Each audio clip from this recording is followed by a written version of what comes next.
Hello everyone, आप सभी का क्रिएटिव माइंड ग्लोबल स्कूल में स्वागत है।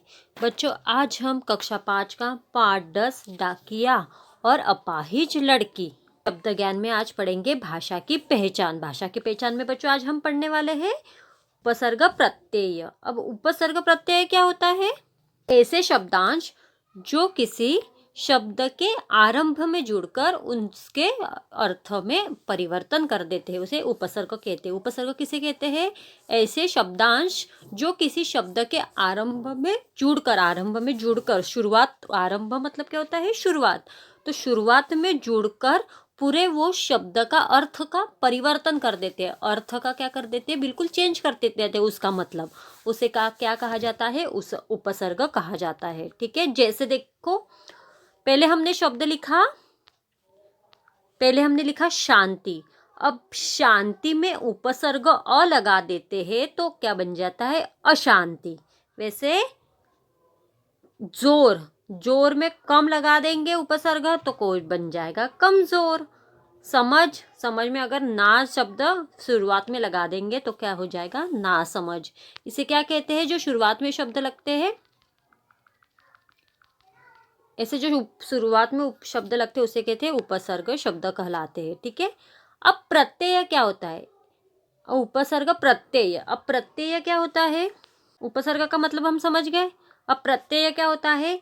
ऐसे शब्दांश जो किसी शब्द के अंत में जोड़कर उपसर्ग आरंभ में जोड़ते हैं, और प्रत्यय कहाँ जोड़ते हैं बच्चों? अंत में जोड़ते हैं। जो आरंभ में जुड़ते वो होते हैं उपसर्ग, और जो अंत में जुड़कर अर्थ का परिवर्तन करते हैं, अर्थ का मतलब बिल्कुल बदल देते हैं, उसे कहा जाता है प्रत्यय। जैसे कला के अंत में अगर हम कार लगा देंगे तो बन जाएगा कलाकार। 5 में वा लगा देंगे तो बन जाएगा पांचवा। द्या में आलू लगा देंगे तो दयालु, है ना? ठीक है, कुछ शब्द हम समझ के जानते हैं बच्चों। जैसे अशांति, में हमने शांति मिला दिया तो बन जाएगा अशांति। बुराई, कमजोर और सफलता, ऐसे शब्द दिए हैं। ठीक है, दिए गए शब्दों के आगे व पीछे कौन से शब्द जोड़े गए हैं, इन शब्दों को क्या कहते हैं बच्चों? उपसर्ग प्रत्यय। ठीक है, मूल वाक्यों में पहले या बाद में कुछ शब्दांश जोड़कर हम नए शब्द बना सकते हैं, है ना? जिससे शब्दों के अर्थ में क्या होता है? परिवर्तन।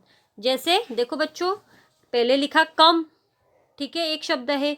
फिर जोर, इसका भी अर्थ अलग है, इसका भी अर्थ अलग है, एक साथ हो जाएगा तो क्या जम जाएगा? कमजोर। इसका अर्थ पूर्णतः अलग है। ठीक है बच्चों, चलो आगे देखते हैं। और करें 6 देखते हैं हम। उपसर्ग लगाकर नए शब्द बनाइए। जैसे अन और पढ़ तो शब्द बन गया अनपढ़। जय तो शब्द कौन सा बनेगा? विजय। अनसुनी शब्द कौन सा बनेगा? अनसुनी। प्रतिदिन। पराजय। प्रगति। असत्य। विज्ञान। ठीक है, नए शब्द मिलते हैं प्रत्यय लगाकर। ये हमने उपसर्ग लगाकर बने, अब हम प्रत्यय लगाकर नए शब्द बनाएंगे। जैसे निपुणता तो निपुणता बन गया।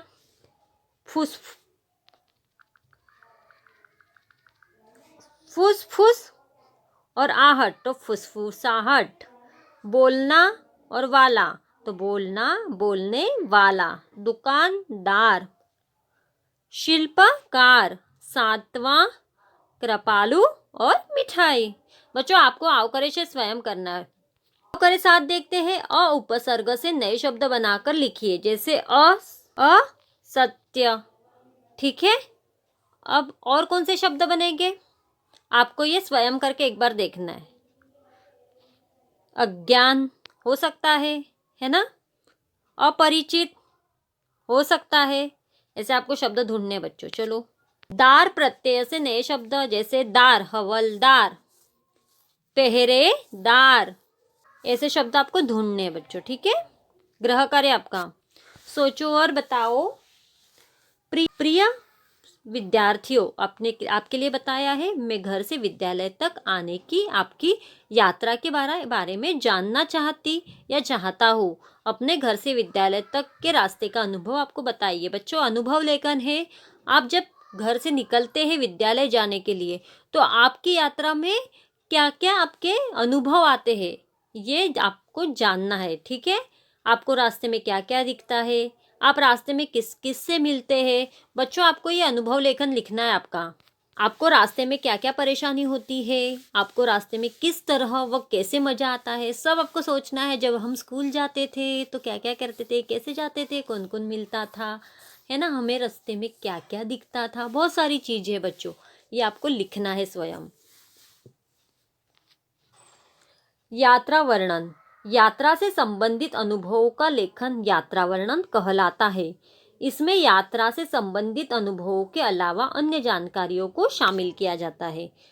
ठीक है, जब यात्रा वर्णन कैसे लिखते हैं, जो अपने अनुभव होते हैं तो हम अपने अनुभवों को लिखते हैं। ठीक है, यात्रा से जो संबंधित, अगर हम कहीं घूमने जा रहे हैं, कहीं यात्रा पे जा रहे हैं, तो उसके साथ के जो अनुभव हम लिखते हैं वो होता है यात्रा का वर्णन। ठीक है, इसमें हम हमारे यात्रा से संबंधित अनुभवों के अलावा अन्य जो जानकारियां हैं वो भी उसमें शामिल कर सकते हैं। ठीक है, आओ करें, आज देखते हैं। दिए गए प्रश्नों के उत्तर देते हुए एक यात्रा वर्णन आपकी कॉपी में आपको लिखना है बच्चों। एक ऐसी जगह का नाम जहां आप घूमने गए थे, सोचो और आपको लिखना है।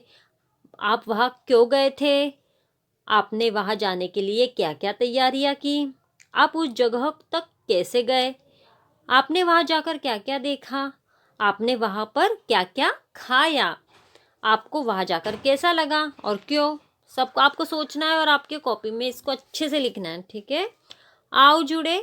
आप अपनी यात्रा से जुड़ी यादों को कैसे सहेजते हैं। अपने अनुभवों को सहेजने का एक सशक्त माध्यम तस्वीर है।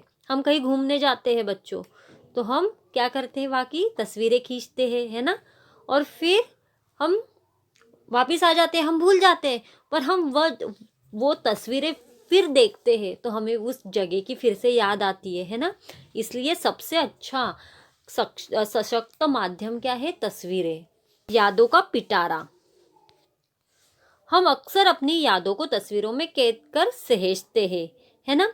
अब आप ऐसी ही कुछ यादों को तस्वीरों का एक पिटारा अभ्यास पुस्तक में तैयार कीजिए और याद का एक हिस्सा अपनी तस्वीर के सामने लिखिए। ठीक है, आपका गृह कार्य है बच्चों, आपको पूर्ण करना है। ठीक है, हमें ख्याल है आपको स्वयं पूर्ण पढ़ना है बच्चों, का गृह कार्य जल्दी पूर्ण करें। धन्यवाद बच्चों।